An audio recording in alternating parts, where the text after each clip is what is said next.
this hair is starting to grow and touch your ears and you're used to a super short haircut, it's driving you bonkers and you can't get into your hairstylist or a barber, what do? Well, first of all, let me tell you that a long professionally done haircut looks much, much better than a short DIY haircut. So keep that in mind. With that in mind, I'm gonna show you a trick to take care of this situation so it doesn't drive you crazy. So if someone's gonna help you out, I recommend that they watch this video first before they attempt anything. Okay, so first thing you wanna do is get a comb that has fairly strong teeth so it can grip onto the hair.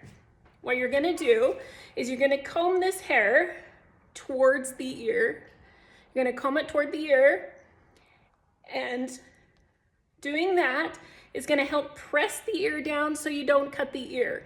And see this line right here, that line right there? You don't wanna cut up into that at all. You don't wanna cut in there. That's the hairline. That's when you start messing up the haircut.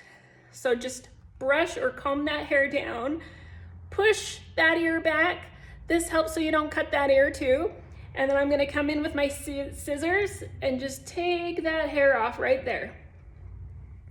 Gone. Now, there's still a little bit left there, so I'm gonna come over here, come on top of the tip of the ear. This is gonna press that ear down so I don't cut it. It makes it so I don't cut into that hairline, and I'm gonna come on top of that and just trim off those hairs.